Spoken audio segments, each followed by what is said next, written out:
Hello everyone, एक बार फिर से आपका स्वागत है हमारे इस चैनल पर। आज मैं आपके लिए बहुत ही ज़्यादा इम्पॉर्टेंट टॉपिक लेकर के आई हूँ, जो कि इनकम टैक्स से रिलेटेड एक सब्जेक्ट जो आपका है इनकम टैक्स, उससे रिलेटेड है। और ये टॉपिक आपका एग्ज़ाम में ज़रूर आएगा और काफ़ी अच्छे मार्क्स को यहाँ पे कवर किया जाएगा। क्या है आज का हमारा टॉपिक? तो आज का हमारा टॉपिक है ग्रेच्युटी से लेकर के, ग्रेच्युटी कहिए, प्रोनाउंसिएशन आप अपना जो भी आपको सही लगता है ले लीजिए, जो कि आपका सेक्शन 10 सबसेक्शन 10 के अंदर कवर किया जाता है। इसमें आज हम देखेंगे कि जब आपको ग्रेच्युटी मिलती है या किसी भी पर्सन को ग्रेच्युटी मिलती है, तो वहाँ पे कितना उसका जो है उसका अमाउंट कितना टैक्सेबल होगा और कितना नॉन टैक्सेबल होगा, उसमें से कितने अमाउंट पे टैक्स लगेगा और कितने पे नहीं लगेगा, कितना एग्जेम्पशन होगा। तो ये आज हम इस वीडियो में डिस्कस करेंगे। कम से कम 5 मार्क्स, ज़्यादा से ज़्यादा आपका 7 से 8 मार्क्स का क्वेश्चन ईजिली इसमें बन के आ सकता है। बीकॉम कर रहे हैं या फिर एमकॉम कर रहे हैं तो इनकम टैक्स का टॉपिक आपके में हो सकता है ये सब्जेक्ट आप में कवर हो रहा हो। So let's start the video without wasting your time. But उससे पहले नहीं किया है चैनल को सब्सक्राइब तो चैनल को सब्सक्राइब कर लीजिए, साथ में बने हुए छोटे से बेल आइकन को भी प्रेस कर दीजिए, ताकि फ्यूचर में जितनी भी आने वाली वीडियोस हैं उसका नोटिफिकेशन आप तक सबसे पहले पहुंच जाए। चलिए बात करते हैं ग्रेच्युटी होती क्या है। जब कहीं आप एज एन एम्प्लॉय किसी व्यक्ति के पास बहुत लंबे समय तक काम कर रहे होते हैं, तो जब आप रिटायर होते हैं या जब आप काफ़ी लंबे समय तक काम करने के बाद जॉब छोड़ रहे होते हैं, तो उस टाइम पे आपको एज ए गिफ्ट कुछ अमाउंट दिया जाता है, जो कि आपकी सैलरी को ध्यान में रख करके दिया जाता है। उसका एक अलग टॉपिक होता है, वो आपके जो है ग्रेच्युटी का एक्ट जब हम पढ़ेंगे उसमें कवर करेंगे। तो वहाँ पर जब आपको एक अमाउंट मिलता है एज ए गिफ्ट कह लीजिए, तो वो आपका होता है ग्रेच्युटी, जो कि यहाँ पे इसमें कवर हुआ है। Any gratuity received by an individual on his death और retirement is eligible for exemption under section 10 subsection 10 as under, यानी ये किस में आपका एग्जामिनेशन में आएगा? Section 10 subsection 10। अब इसमें आपको जो है कुछ केसेस बनते हैं। क्या? Fully exempt. सबसे पहले जो व्यक्ति गवर्नमेंट एम्प्लॉय है या फिर सेंट्रल गवर्नमेंट या स्टेट गवर्नमेंट, दोनों में से कोई भी गवर्नमेंट के एम्प्लॉय हैं, या एम्प्लॉय ऑफ लोकल अथॉरिटी, जो भी लोकल अथॉरिटी होती है उसके एम्प्लॉय हैं, तो आपके लिए जितनी भी ग्रेच्युटी आपको मिली है वो सब की सब जो है एक तरीके से पूरी एग्जेम्प्ट है, उस पर कोई टैक्स नहीं देना, वो पूरी फुल्ली एग्जेम्प्टेड है। ध्यान रखिएगा, लोकल अथॉरिटी में स्टैट्यूटरी कॉर्पोरेशन को इंक्लूड नहीं किया गया है, तो fully exempt. In case of government employ या चाहे आपका सेंट्रल हो या स्टेट गवर्नमेंट हो, आपको कोई टैक्स नहीं देना आपकी ग्रेच्युटी पे। बट उसके अलावा इन अदर केसेस, नॉर्मल जो आपके प्राइवेट हो गए या दूसरे, इनके अलावा जो दूसरी अथॉरिटीज़ के आपके एम्प्लॉयज़ हो गए, उनके लिए क्या सिचुएशन बनाई गई है? इन केस ऑफ अदर एम्प्लॉयज़, वहाँ पे आपके पास 2 सिचुएशन आई है।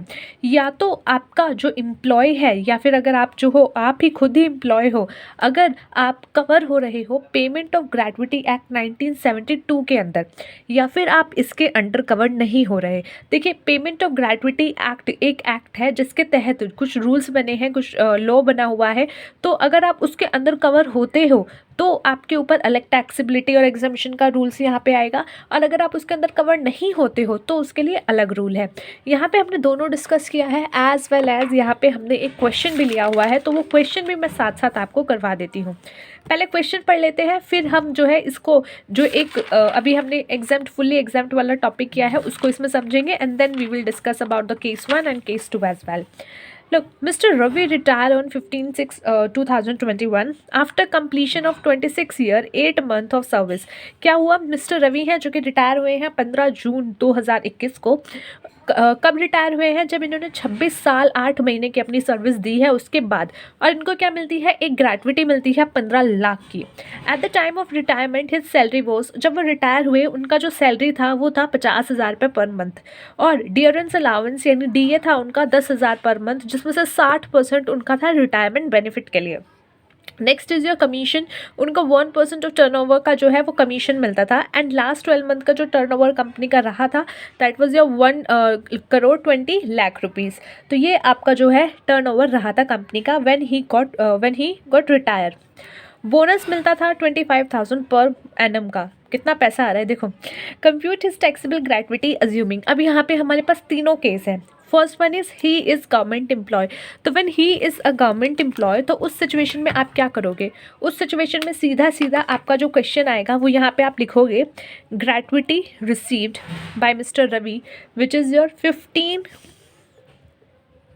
लाख रुपीज़, ठीक है, लेस कर दोगे आप यहाँ पे, लेस कर दोगे एग्जेम्पशन अंडर सेक्शन 10 सबसेक्शन 10, और यहाँ पे आप पूरा का पूरा अमाउंट जो है वो डिडक्ट कर दोगे, पूरा का पूरा जो अमाउंट है वो डिडक्ट कर दोगे, एंड बचेगा आपके पास शून्य, यानी 15 लाख रुपए उसने रिसीव किए, परंतु just because he was a government employ he do not have to pay any tax on this amount, यानी कि पूरा का पूरा जो यहाँ पे आपका ग्रेट्युटी रिसीव है, आप ये लिख सकते हैं that whatever amount he received as a gratuity there is fully this is fully exempted for him because he is a government employee, ठीक है। तो यहाँ पे he is a government employ, तो जितना भी अमाउंट इसने एज अ ग्रेट्युटी रिसीव किया है वो पूरा का पूरा चला जाएगा इनका एग्जेम्पशन में, तो यहाँ पे कोई भी टैक्सेबल अमाउंट नहीं निकलेगा। तो दिस इज़ योर केस 1 जो आपका यहाँ पे बना है, क्या है कि जब वो गवर्नमेंट एम्प्लॉय है।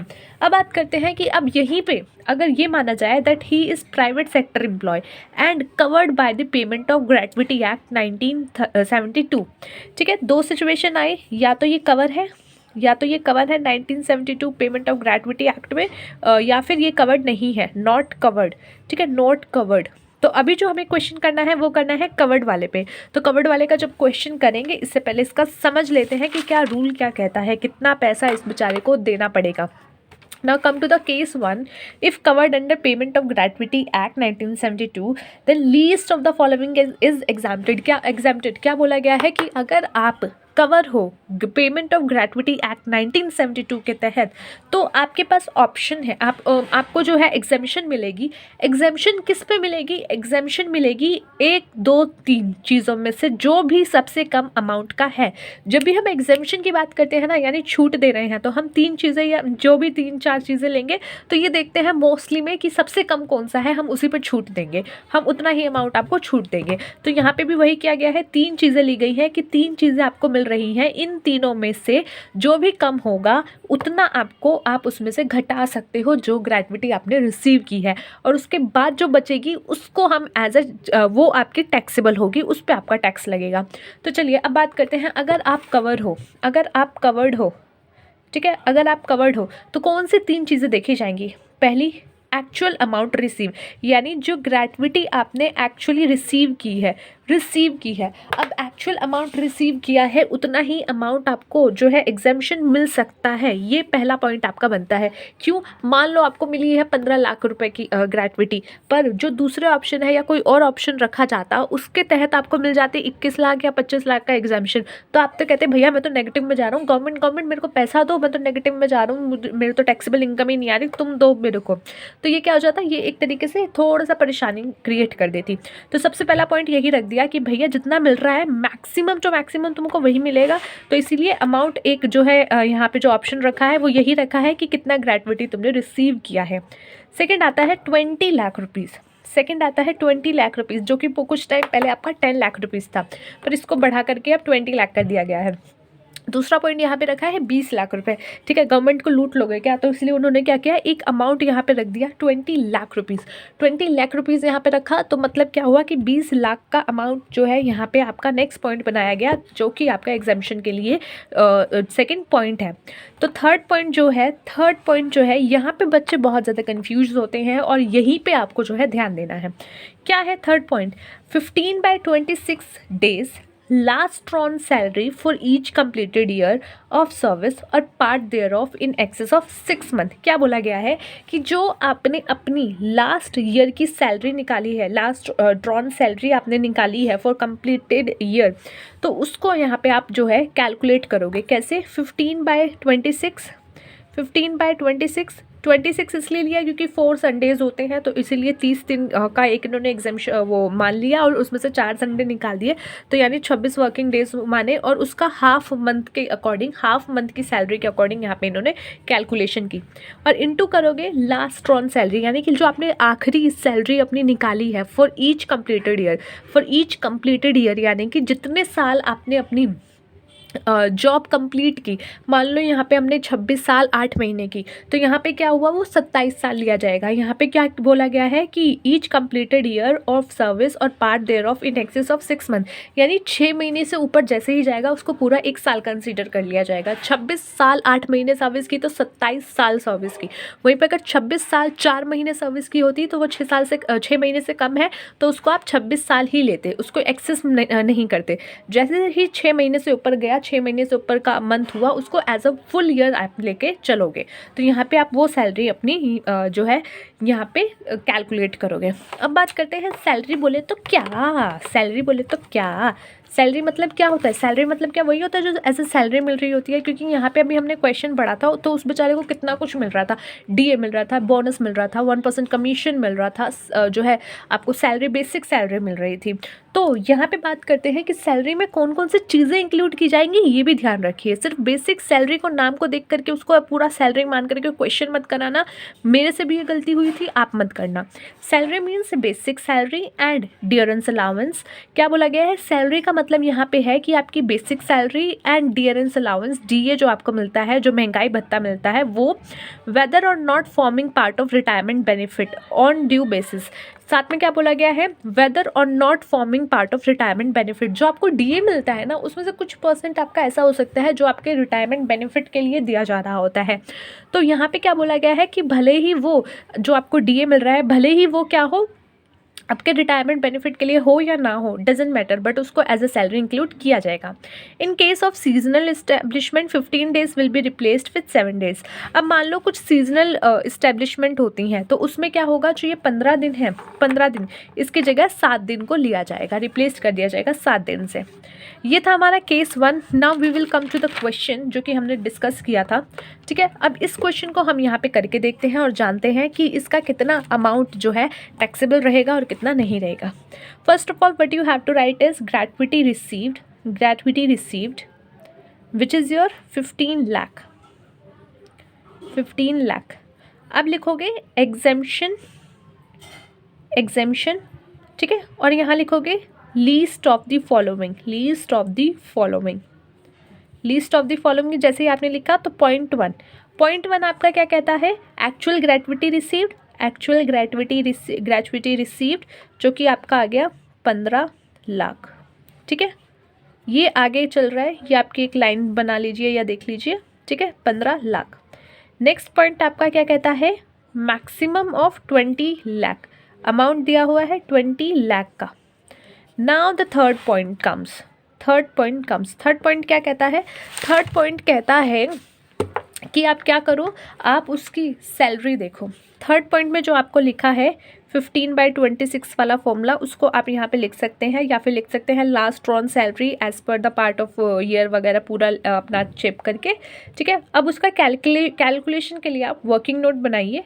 कैलकुलेशन के लिए जब आप वर्किंग नोट बनाएंगे तो यहाँ शो करेंगे 15/26 इनटू उसकी सैलरी, जो कि उसकी सैलरी थी। सैलरी कितनी थी यहाँ पे देखिए, सैलरी में बोला गया है 50,000 per month salary and dearness allowance was 10,000 per month, जिसमें से 60% जो था उसका रिटायरमेंट बेनिफिट के लिए था। अब यहाँ पे हमें पहले ही हमने पढ़ लिया केस में कि चाहे रिटायरमेंट बेनिफिट के लिए हो या ना हो, हमें उसको एज अ सैलरी इंक्लूड करना है।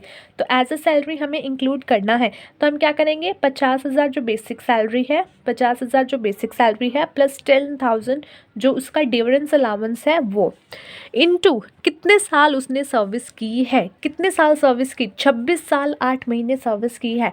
तो जैसे ही वो 6 महीने से ऊपर बढ़ा उसको एज अ फुल ईयर हम यहाँ पे लेंगे, फुल ईयर लेंगे तो इनटू यहाँ पे कितना आ जाएगा आपका 27 ईयर। तो ये आपका पूरा कैलकुलेशन बन करके आता है। अब इसको सॉल्व करते हैं। देखिए 50,000 10,000 यहाँ पे आप प्लस कीजिए,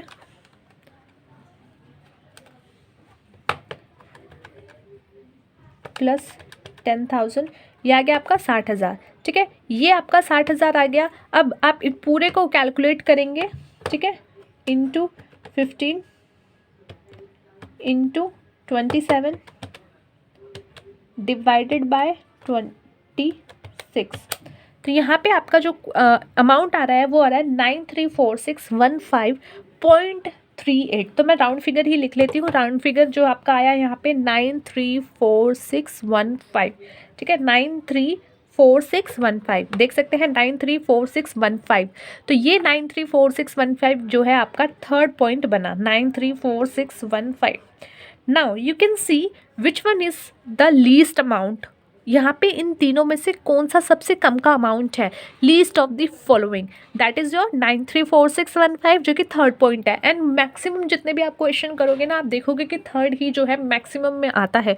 आप रट्टा मत मार लेना ये कहीं एग्जाम में ऐसा ही करके आ जाओ, बट मोस्टली में मैंने जितने क्वेश्चन देखे हैं मोस्टली में ये मुझे दिखा है। तो अब यहाँ पे बात आती है कि इनमें से तीनों में से एग्जाम्शन किसका मिलेगा, इसका 934615, 934615। तो ये आपका एग्जाम्शन अवेलेबल होगा। Now what is going to be your taxable gratuity. Taxable gratuity will be 15 lakh जो आपको मिला माइनस ये अमाउंट जो कि आपको एग्जाम्शन में मिला। तो 15 लाख आप यहीं पे माइनस कर लीजिए, कैलकुलेशन आपको दिख जाएगा। That is going to be your 565335, ठीक है, 565384। यहाँ पे जो है आई थिंक मैंने कुछ कैलकुलेशन का ही मिस्टेक ना कर दिया हो। देखिए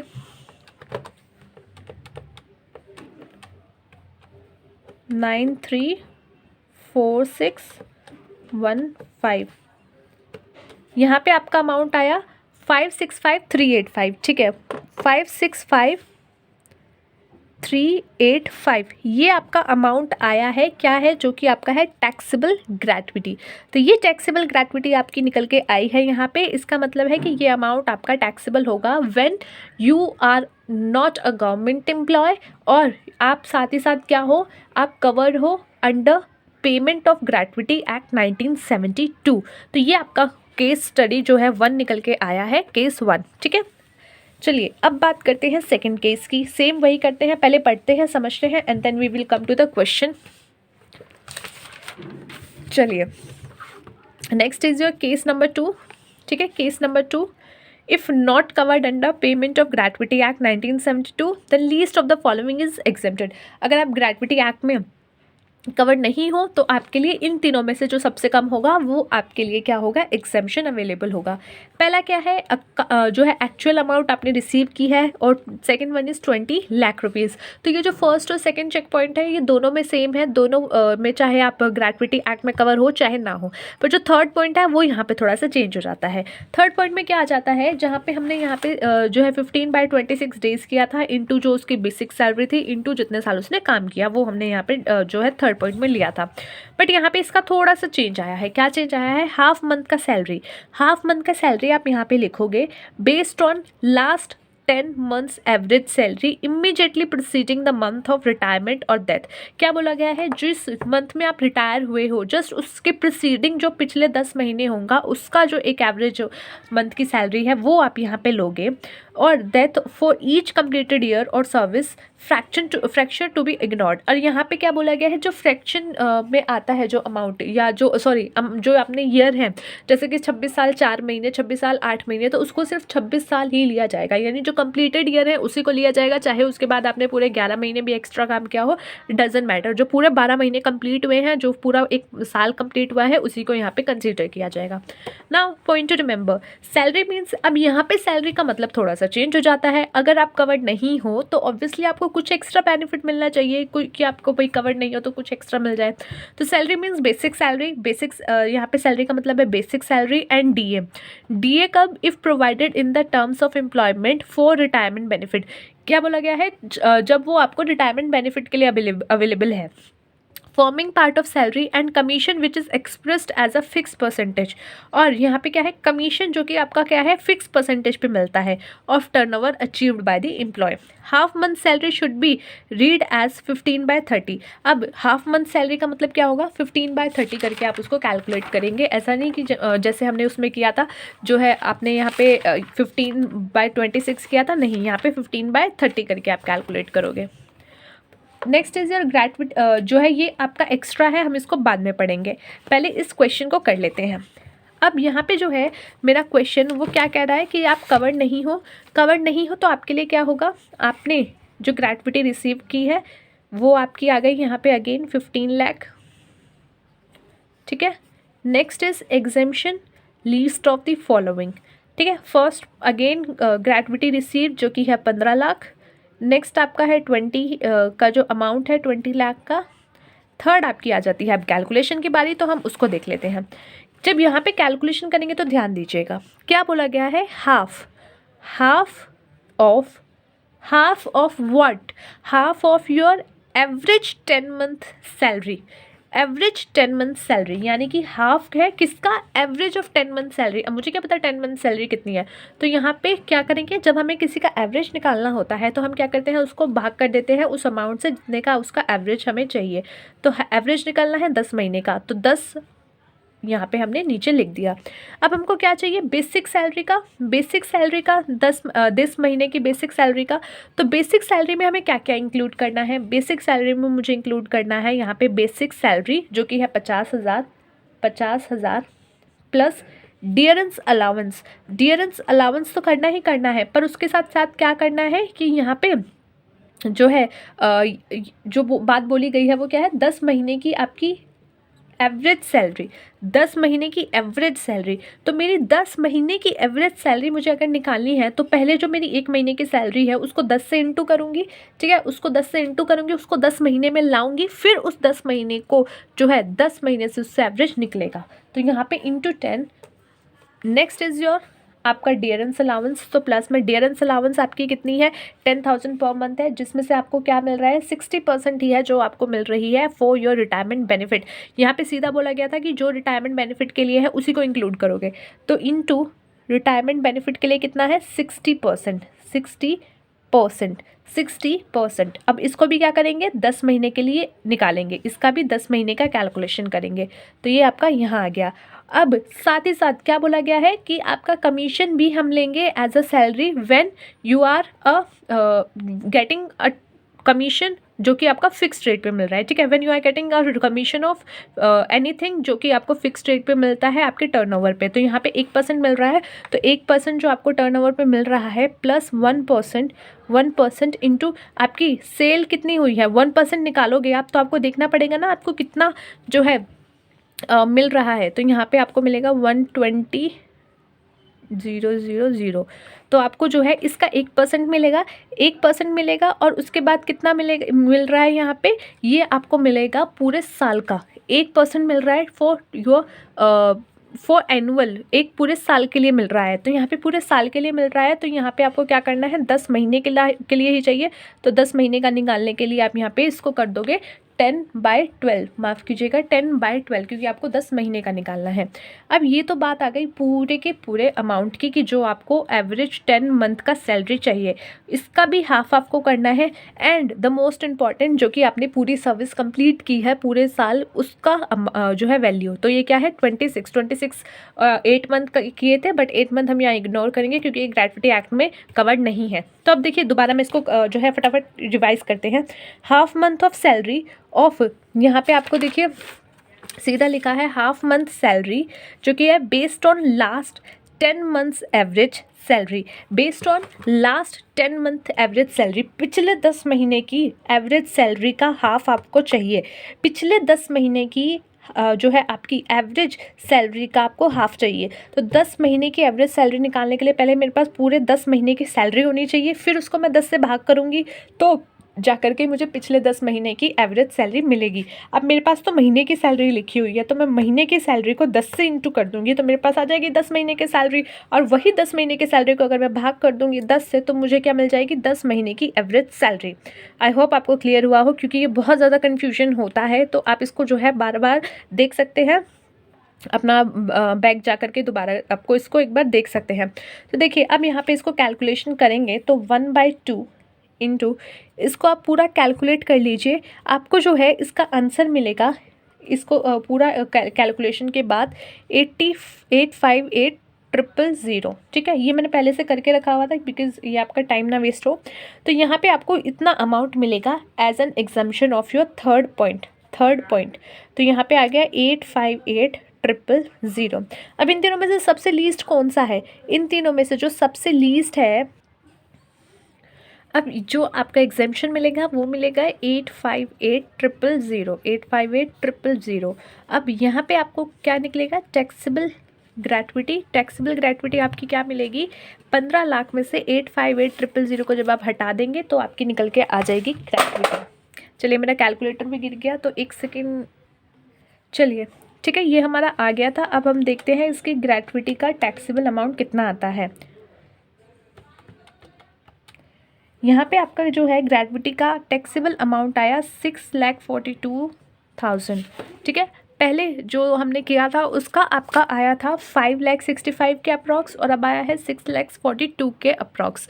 तो मतलब क्या है कि जो नॉन उसमें कवर है, तो यहाँ पे आपका क्वेश्चन आ गया कि उसको सबसे ज़्यादा टैक्सेबल अमाउंट मिल रहा है। टैक्सेबल अमाउंट जो है यहाँ पे ज़्यादा है। गवर्नमेंट एम्प्लॉय है तो कुछ भी नहीं है, सब एग्जामिशन में। अगर केस आता है कि जो है आप नॉन गवर्नमेंट एम्प्लॉय हो और 1972 के पेमेंट ऑफ ग्रेट्युटी एक्ट में कवर होते हो तो अलग सिचुएशन है, और कवर नहीं होते तो ये सिचुएशन है। तो आई होप आपको पूरे हमारे इस इतनी बड़ी सारी वीडियो में पूरी लंबी चौड़ी वीडियो में समझ आ गया हो ग्रेट्युटी एक्ट का जो है क्वेश्चन। जब आपका ग्रेट्युटी का आएगा तो टैक्सेबल कितना अमाउंट होगा कितना नहीं, उसके लिए आपका जो है किस तरीके से कैलकुलेशन होगा और क्या क्या पॉइंट आपको कंसीडर करने हैं। सबसे मोस्ट इंपॉर्टेंट जो चीज़ यहाँ पे आती है तो वो क्या आती है कि आपका पूरा क्वेश्चन पूछा जा सकता है कि तीनों सिचुएशन दे दी, तीनों केस दे दिए, या फिर आपसे जो है नॉर्मल एक थ्योरेटिकल वे में भी पूछने के चांसेस बन सकते हैं। सो थैंक्स फॉर वॉचिंग, मिलते हैं नेक्स्ट वीडियो में एक अगले टॉपिक के साथ। तब तक के लिए take care of yourself and take care of your health.